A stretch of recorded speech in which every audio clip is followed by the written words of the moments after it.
Bueno, esto es Memorias sin Tinta, el podcast donde te encontrás con grandes personas como el señor Carlos Martini. ¿Cómo se encuentra, señor Carlos, el día de hoy? Muy bien, un día muy agitado, por cierto, pero tiene momentos como muy especiales. Sí. Hoy le presentamos en el Canal 13, en el noticiero, al primer hijo de Lucía Zapena, un nene de muy poco tiempo.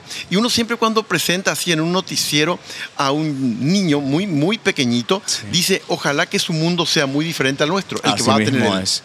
Así mismo es. Este lugar es como el espacio sagrado del señor Carlos Martini. Más de una persona lo sabe.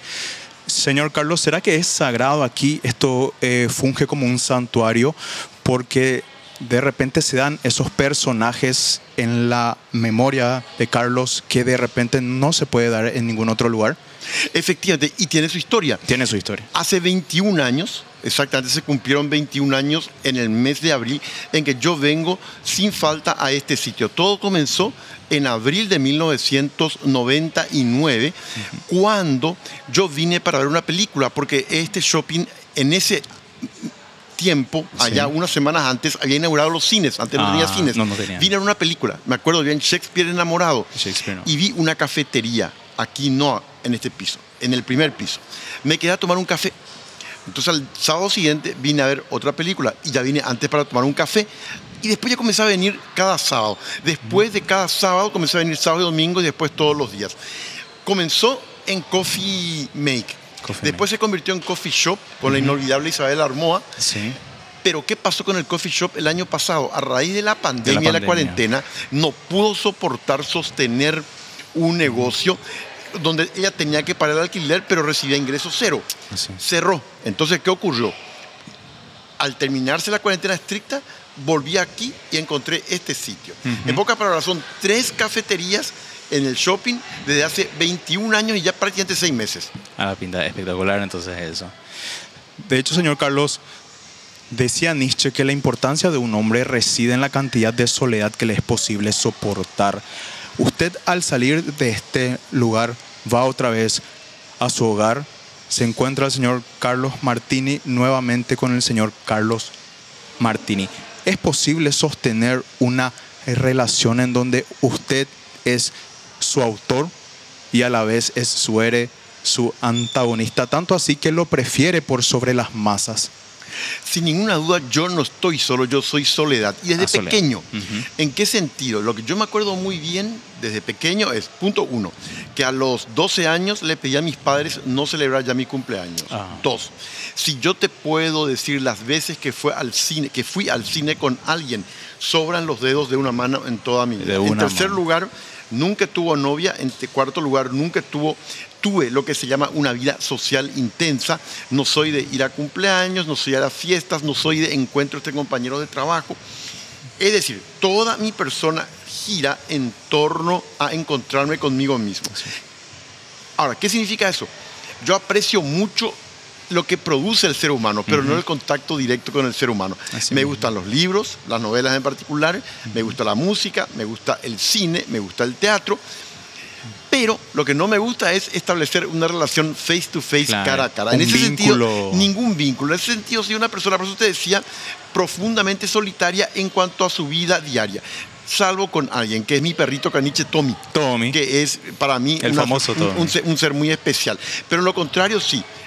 Yo he hecho esta opción, cosa curiosa, porque en el año 1975 yo estaba terminando el 6º curso. En aquel entonces el 6º curso era el último curso de la llamada secundaria. Yo entré toda mi vida desde el punto de vista del preescolar, primaria y secundaria en el Colegio Cristo Rey de los Jesuitas. Y yo los veía a ellos como personas que eran todo un modelo de compromiso con los más pobres. Y yo opté por ser jesuita. Pero ¿qué ocurrió? En octubre de aquel año 1975, yo perdí la fe, me volví ateo. Entonces ahí obviamente se vino abajo la carrera jesuítica. Pero fíjate que mi primera vocación fuerte fue de luego una vocación sacerdotal. Eso puede decir que usted extrajo esas enseñanzas como la particularidad de la soledad, la ganancia de estar solo y conocerse a sí mismo hasta el punto de, paradójicamente, no conocerse tanto y que eso lleve más tiempo incluso. Lo que yo sí puedo decir en este caso en particular es lo siguiente. Yo siento que necesito estar mucho tiempo conmigo mismo, pero como no puedo estar mucho tiempo, porque justamente mi vida se basa en los medios de comunicación, que es exposición, entonces lo que hago es reservar ciertos espacios para mí mismo, como este donde estamos ahora. Probablemente yo sea de aquellas personas que, y tampoco nunca ni me imaginé ni fantaseé con tener hijos. En eso está muy claro. Por lo tanto, yo soy una persona que entra dentro de aquella categoría de personas que tienen una vida interior, no necesariamente pacífica, convulsionada, pero que las quieren vivir consigo mismo, adentro de uno mismo. Entonces, ¿por qué los libros y no el amor de una mujer? ¿Por qué no ser como un Dante y eternizar a su Beatriz, a su musa querida? ¿Por qué los libros? Interesante que ponga el ejemplo de Dante. En realidad, Beatriz fue una niña de la cual Dante se enamoró. Sí. Dante jamás llegó a tener relación alguna con Beatriz. Así mismo. Amores románticos, por supuesto que los he tenido. Tanto es así que mi primera novela, ¿Dónde estará mi primavera?, está basada en la historia de una alumnita del Colegio La Providencia del año 1974. Yo tenía 2 años más que ella. En el año 74 yo tenía en aquel entonces 14 años, 16 años. 16 años en 1964, perdón, pero no pasó de ser un amor platónico. Ese lejano amor platónico se trasladó luego a mi primera novela. Es decir, amores platónicos tipo Dante o tipo Petrarca con Laura formaron parte siempre de mi vida. De hecho, mis grandes amores son finalmente figuras literarias. Entonces, en este caso, ¿por qué no un Tristán e Isolda o un Romeo y Julieta? Fíjate vos, ahí también tocas buenos ejemplos. Aparte de que yo solamente creo en amores platónicos, porque creo que cualquier relación cara a cara, persona a persona, piel a piel, termina marchitando el amor. Esos 2 ejemplos que pusiste son tragedias. Son tragedias. Yo también tengo ahí una creencia que consiste en la siguiente frase: solamente los amores para nunca son los amores para siempre. Los que son eternos. En el caso de Romeo y Julieta, ¿qué hubiera pasado realmente si Shakespeare, en vez de matarlos a los dos, los hubiera hecho casar y comer tallarines los fines de semana con los padres? Aburridísimo total, se marchita, se pierde el color, la vivacidad. Por algo, las grandes obras tanto de la literatura, de la ópera, del cine, del teatro, que impactan mucho, son en realidad amores trágicos, amores que no tienen un buen final. Y eso hay que tocarte el tema.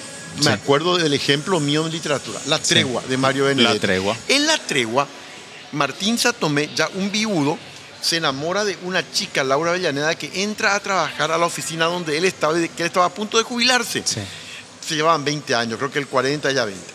Se enamoran, tienen una relación afectiva intensa. Pero ¿qué pasa? Es terrible el final de esa novela. Muere Laura de una enfermedad. Entonces, Benedetti como que nos enseñó que la vida es solamente una tregua, que en un momento dado podemos acceder a algo que se llama algo cercano, aunque nunca, como se supone que es total, la felicidad o la alegría, pero que en el fondo somos seres para perder aquello que alguna vez tuvimos. Esa es mi concepción. Y los amores trágicos, por supuesto que me dicen mucho, porque precisamente son amores que nunca terminan comiendo perdices. Así mismo es. El libro ¿Dónde estará mi primavera? Es un libro que, según mi percepción, señor Carlos, envuelve algo sociológico, porque es como una radiografía de lo que es la sociedad actual. Existe este chico Daniel, de clase media, casi mediocre, que prácticamente lo podemos reproducir en el día a día. Luego se encuentra Elena. Entonces, esos personajes enamoradizos, pero que constantemente a uno lo trae del pasado siempre para paradójicamente hacerlo presente.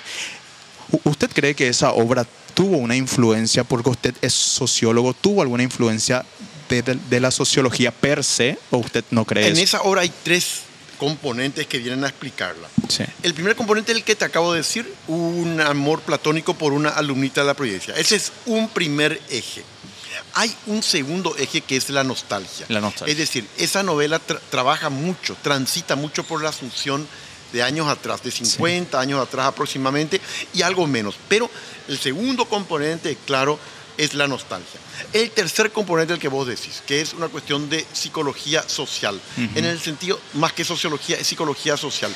Este personaje realmente es un personaje anodino, incapaz de hacer grandes cosas con su vida, y que en algún momento se perdió enamoradamente de Elena, pero luego él no supo sostener esa relación de manera adecuada y terminó. Pero tampoco hay que extrañarse, por lo que estamos hablando, ese luego es el final que una persona con mi concepción traduciría. Y en Tarde de Abril pasa algo parecido. En Tarde de Abril hay un complejo de culpa muy grande de una mujer por un accidente de muchos años atrás que le afectó a su primito. Y entonces vive con esa culpa. De alguna manera significa eso que esa mujer va a superar la culpa. Lo que en esa novela yo planteo es que se pueden encontrar unas segundas oportunidades. Ahí sí, en lo que sí creo es que pueden haber segundas y terceras oportunidades aún después de grandes caídas. Así es. ¿Esa culpa se puede asociar con un fenómeno de Kant o no? ¿Perdón? Si esa culpa que usted intentó reproducir, ¿existe algo de filosofía de Kant o no? De esa culpa pesada que el ser humano necesita optar por una decisión o vivir eternizado en una culpa que lo termina carcomiendo, ¿verdad? Efectivamente. Aquí lo que le ocurre a esta persona es que iba hacia una culpa que le iba carcomiendo. Hacia eso iba, porque habían pasado muchos años de aquel accidente. Además, ahí entra a tallar la opción sexual de esta mujer, que era en aquel entonces lesbiana, que es otro componente que está muy presente allí. Entonces, la culpa le iba carcomiendo, y para los que no conocen, no les quiero contar al final, pero ella encuentra una fórmula a partir de un descubrimiento de lo que fue aquel accidente que le mató a su primito y de la cual ella se siente culpable, para, y acá viene algo que para mí es muy importante en la vida, perdonarse a sí misma, perdonarse a sí misma, Mabel, y intentar volver a vivir. Es decir, acá hay una suerte de autorredención personal. Autorredención, así mismo. Se puede decir que Daniel es un héroe que intenta ser un héroe, pero nunca lo consigue. En el caso de Daniel, que es la primera novela, En Dónde Estará Mi Primavera, yo considero que él era un típico jovencito de la década del 60, con las propias ilusiones de aquellos jovencitos de estudiar, hacer una carrera, casarse, y se enamora de una chica, Elena, ahí sí, con la cual forma pareja. Es decir, lo que yo creo que Daniel más que nada era alguien que iba a correr la suerte de un hombre felizmente casado. Lo que pasa es que se casó con Elena. El matrimonio fue autodestruyéndose. Y el golpe de gracia que recibe Daniel es cuando encuentra a su esposa que se había suicidado. Y además le dejó una nota que él no se atrevía a leer. Por lo tanto, esa culpa es muy fuerte. Pero el parecido entre Dónde Estará Mi Primavera, que es esta novela, y Tarde de Abril, es que en ambos casos se abren la posibilidad de segundas oportunidades. En eso sí creo que aún después de catástrofes personales muy intensas y dolorosas, sí caben segundas oportunidades. Que las aproveche uno es otra cosa, pero caben esas posibilidades. Sí.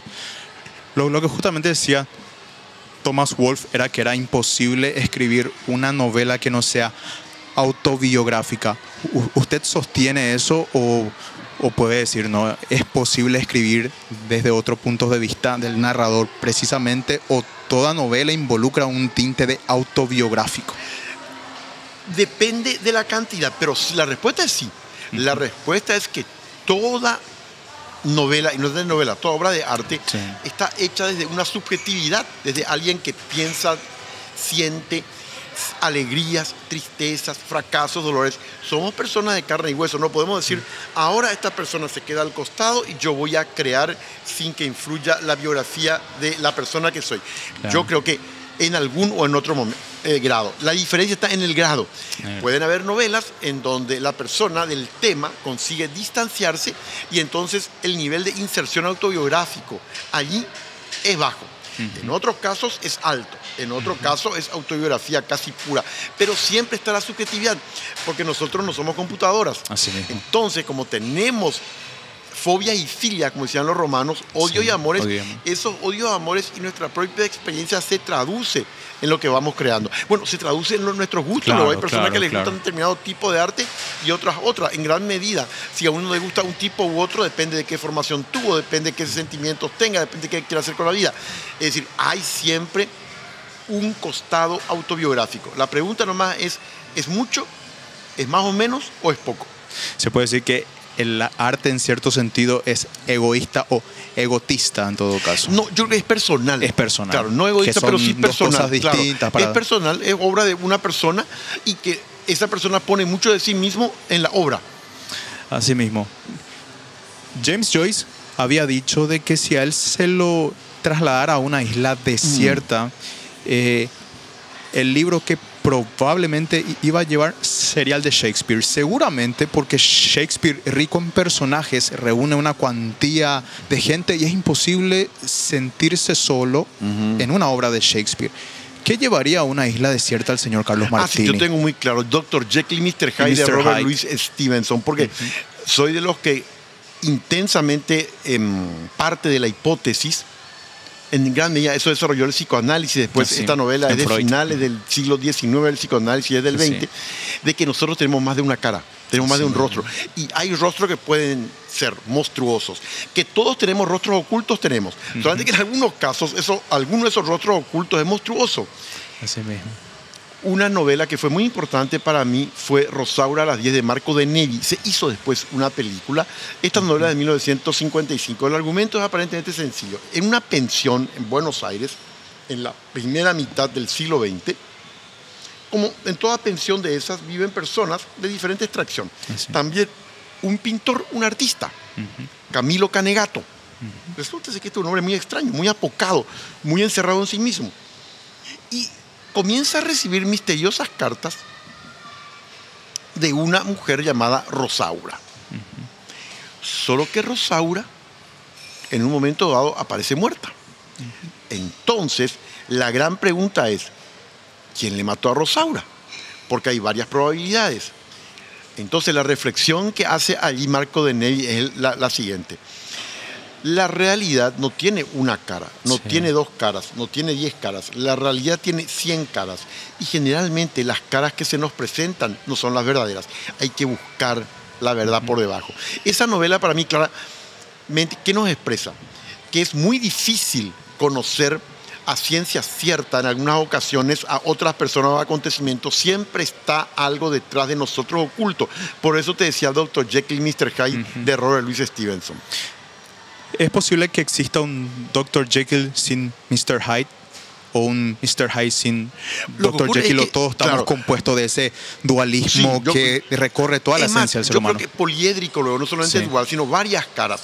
Lo que ocurre es que algunos, ese tipo de rostros ocultos, no significa que esos rostros ocultos algunos sea criminal. Claro. En otros se demuestra que sí, pero que todos tenemos algo así como paisajes nuestros que queremos ocultar con tupidas cortinas. Sí, tenemos zonas que no queremos compartir con otros, que todos tenemos. Quienes se atreven a recurrir al psicoanálisis y comienzan a hurgar, inclusive en el inconsciente, son los que tienen más posibilidad de conocerse más a sí mismos. Yo recuerdo que Freud decía que el psicoanálisis era como la arqueología. Uno tiene que ir penetrando en las zonas más hondas de la tierra para encontrar lo que vale. En este caso, en vez de hablar de la tierra, hablamos de la mente, del subconsciente, de las emociones, del alma.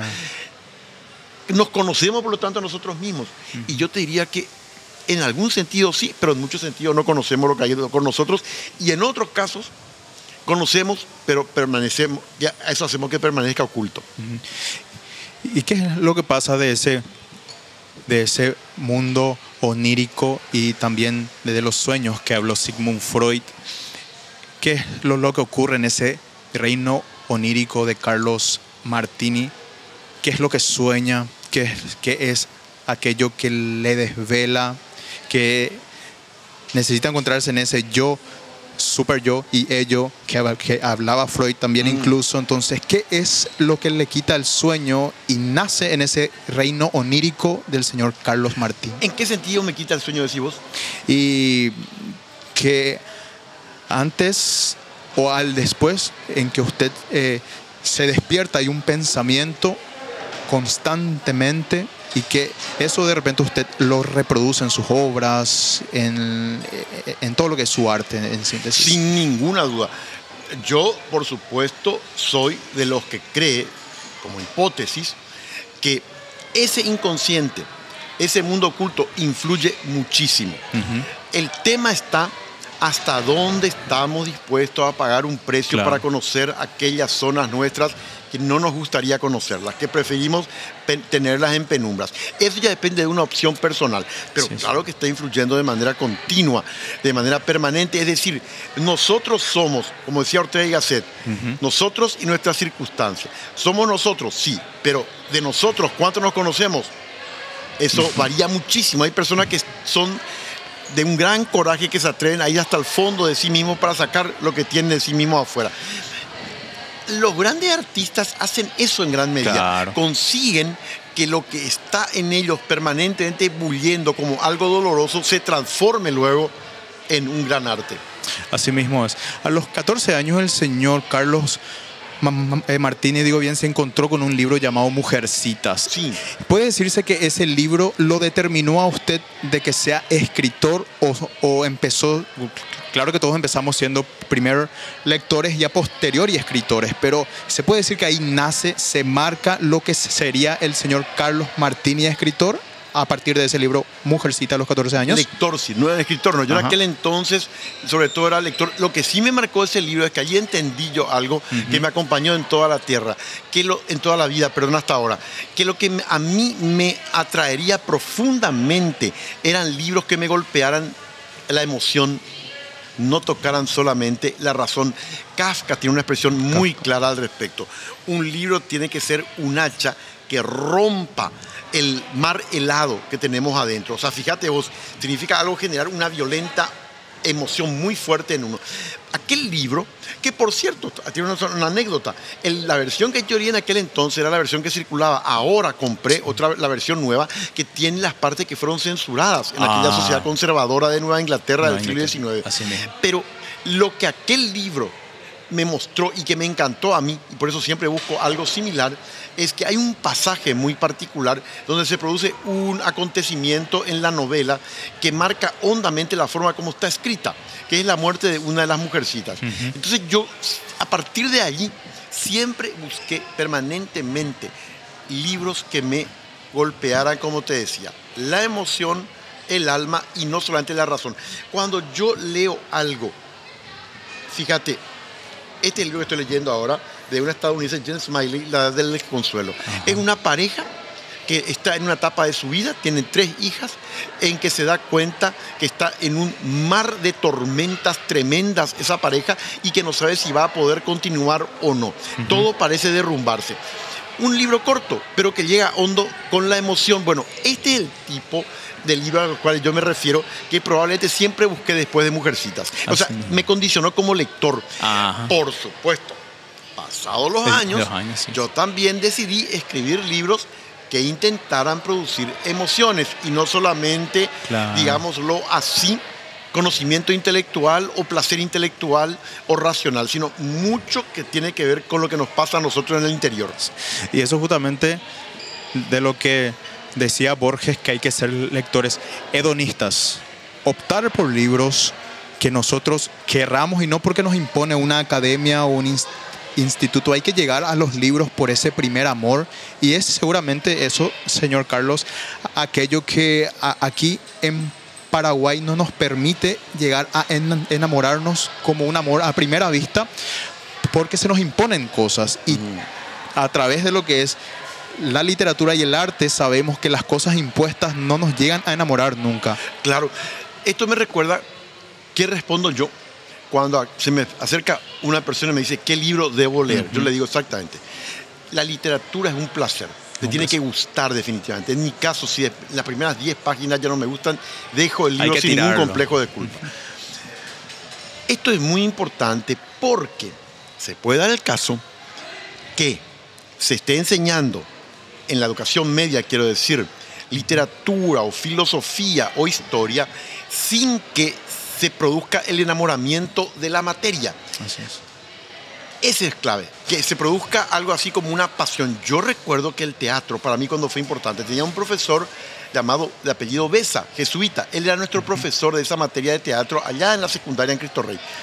Nos hacía vibrar tanto que recuerdo que cuando nos explicó el argumento de una de las obras de teatro de García Lorca, La casa de Bernarda Alba, yo salí desesperado del colegio y felizmente mi padre tenía en su biblioteca un ejemplar. Ahí tenía un caso típico. La casa de Bernarda Alba llega, pero tremendamente produciendo una tormenta en la persona. Me gusta eso, sí. Lo que tiene que producirse es el enganche, pues. Claro. El enganche con el placer. Y ahí yo creo que hay un error. De repente, algunos dicen cuando se acerca un joven que tengo que leer Roabastos. Y yo nunca sugeriría comenzar con Roabastos. Es pesado con George Roabastos Supremo. En todo caso, que comiencen con el Roa de Hijo de Hombre o del Trueno entre las hojas. Comiencen allí. Y que después, es más ligero. Claro, y que después lleguen al George Supremo. Porque, o si no, se corre el riesgo. Si uno le da un libro que le aburre tremendamente a un chico, no lee nunca más. Claro. Por supuesto que ahora hay medios en que los chicos ya pueden acceder al hedonismo vía lo que son las redes e internet, donde uno, este libro me interesa y está en PDF allí.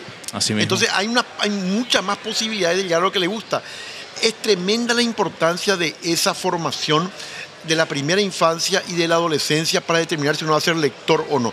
Y pasa porque ese chico termina diciendo, me causa placer leer. Así mismo. No, esto debo leer. Claro, así mismo.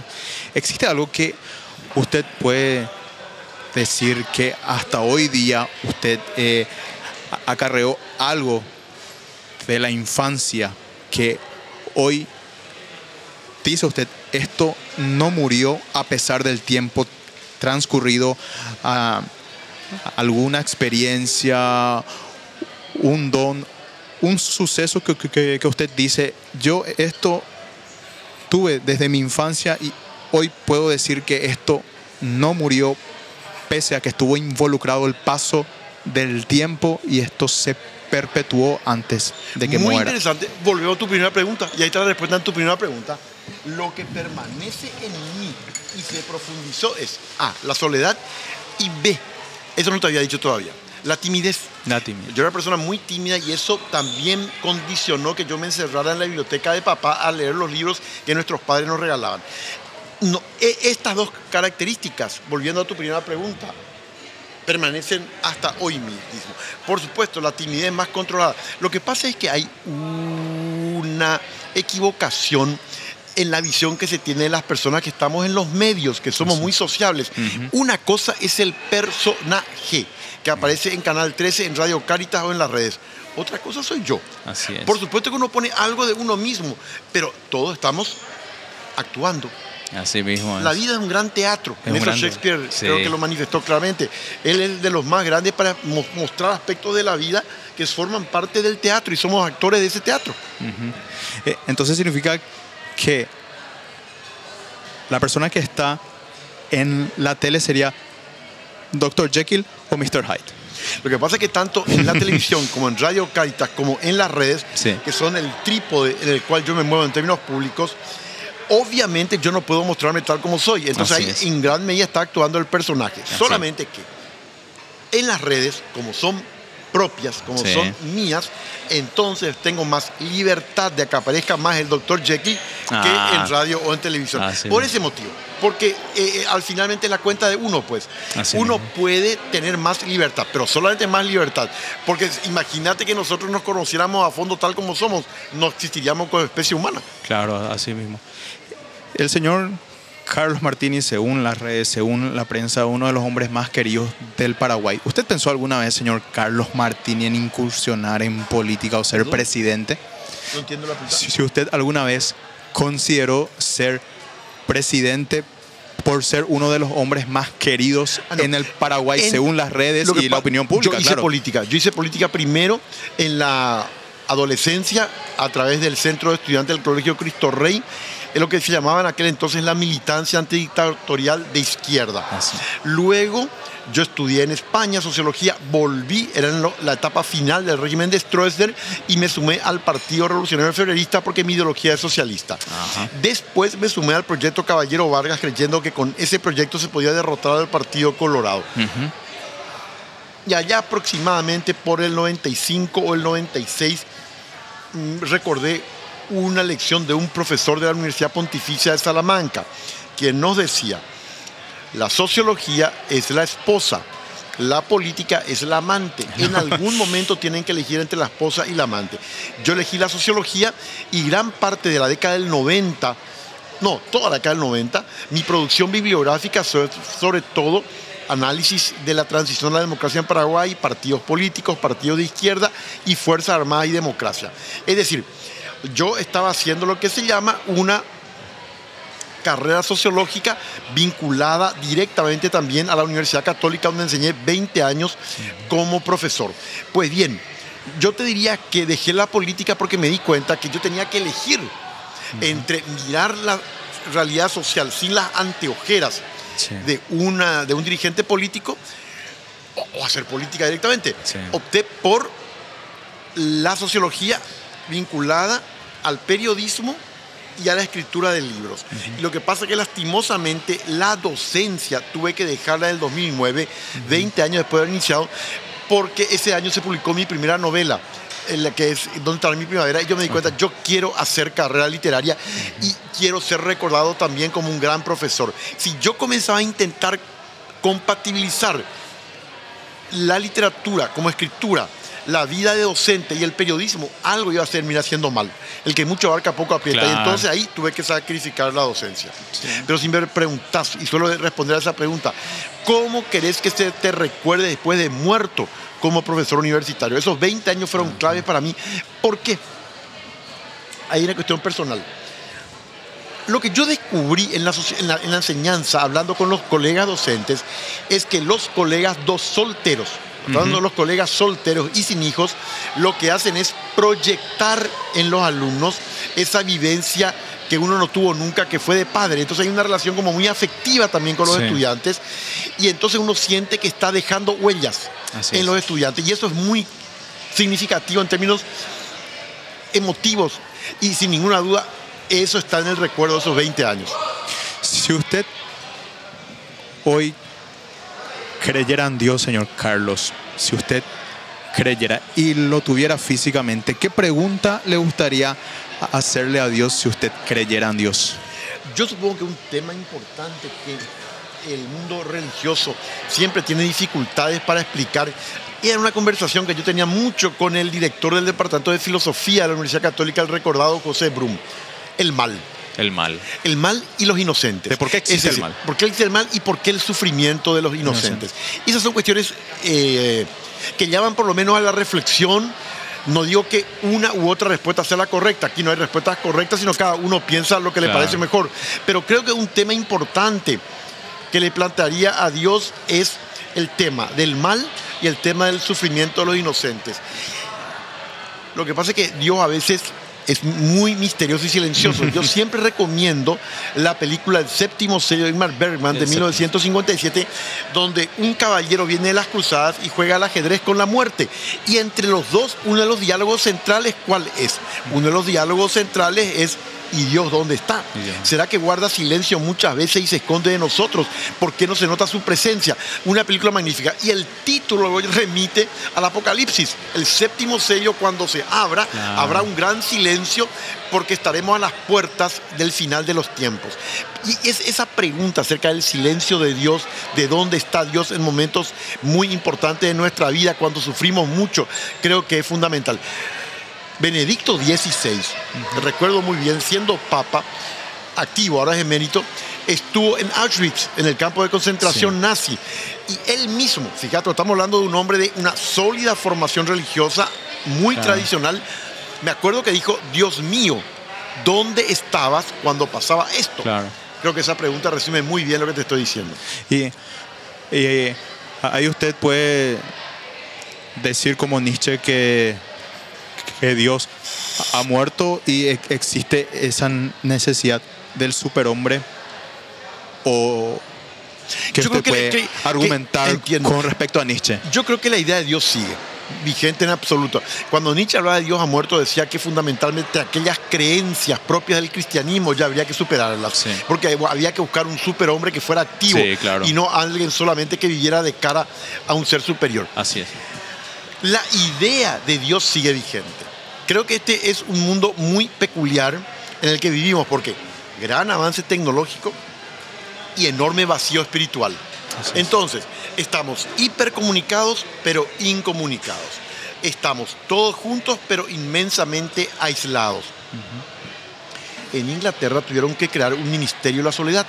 Les está creando problemas a la gente sola. Tuvieron que crear un ministerio de la soledad. Entonces, y ante tanta soledad, tanta incomunicación o tanto vacío, ¿qué hace mucha gente? ¿A dónde va? Y recurre a alguien que le pueda dar explicaciones hacia el fin, que vayan más allá de esta tierra, a Dios. Mientras haya sufrimiento en la tierra, creo que ese va a ser un tema eterno. Yo por eso le llamo a Dios la eterna pregunta. Es una pregunta que va a estar permanentemente en nosotros. No sé hasta cuándo, pero ahora seguro que está como pregunta. Así mismo es. Y lo que decía Zygmunt Bauman con respecto a que había que olvidarse de ese sentido de unicidad o unidad, digo bien, ¿verdad? ¿Usted cómo puede responder eso, señor Carlos Martini, de acuerdo a la sociología actual? ¿El ser humano necesita olvidarse de una vez como un ser individual y pensante propio, o hay que seguir pensando que las masas son necesarias para confluir en un pensamiento generalizado y partir de ahí para las próximas proyecciones de la humanidad? Nosotros somos seres sociales, por lo tanto vamos a necesitar seguir viviendo en sociedad. No hay un Robinson Crusoe posible ya hoy día, somos seres sociales. Lo que yo rescato de Bauman sobre todo es su concepto de sociedad líquida. Todo fluye, casi nada importa, nada tiene el valor de la perennidad, de lo sólido. Los amores vienen y van. El mundo, lo que a uno le interesa, está de repente en un área, después pasa a otra área. Las relaciones son líquidas totalmente, cambian de un recipiente a otro, se adaptan al recipiente. Perdimos solidez antropológica, diría Bauman. Eso yo rescato mucho de él, y creo que la sociedad de las redes sociales es la sociedad de lo instantáneo, del clic que creemos, que nos abre a todas partes y sin embargo nos abre en ocasiones a más soledad, no más impuesta, que es una soledad de otro tipo a la elegida, que es la soledad de alguien que no quiere estar solo pero está solo. Por lo tanto, hemos perdido lo sólido. Como decía Marx, es un momento en que lo sólido se desvanece y surge lo etéreo. No sabemos ya hacia dónde ir. Somos, en ese sentido, hoy día, seres atormentados. Y decía Miguel de Unamuno, aquel filósofo español, que tenía un sentido muy existencialista, en el sentimiento trágico de la vida, que somos seres anhelantes, somos seres angustiados, porque queremos algo, queremos tener, él hablaba de la inmortalidad personal, queremos seguir después de esto, pero sabemos que somos mortales, entonces buscamos algo que compense lo que sabemos que va a ser nuestro final, y mientras tanto estamos angustiados, vivimos en esa tensión permanente entre lo que somos y lo que sabemos que en algún momento seremos, y es personas muertas. Así mismo. Señor Carlos, le quiero agradecer muchísimo por este tiempo que pudimos compartir, a toda la audiencia que nos va a estar contactando y que va a estar observando esto. Le quiero agradecer muchísimo, y bueno, esto ha sido todo este episodio de Memoria sin Tinta. Si quisiera dejar algunas palabras finales, señor Carlos. Claro que sí. En primer lugar, que me interesó mucho la entrevista, y yo soy de los que cree que, y esta es una frase que no es mía, es de Arturo Pérez Reverte, en su novela, que es muy importante, probablemente una de sus novelas más importantes para mí. Dice: somos seres que van en forma azarosa hacia la muerte y la nada. Soy de los que cree que después está la nada. Por lo tanto, Pintor de batallas se llama la novela, en la cual está esta frase. Por lo tanto, ¿qué creo yo que hay que hacer? Aprovechar al máximo esta tierra, buscando hacer lo mejor posible por uno mismo y para los demás, porque somos apenas un chispazo en una inmensa eternidad. Así mismo. Muchísimas gracias, al señor contrario, Carlos, muy amable. por este tiempo. Gracias. Gracias.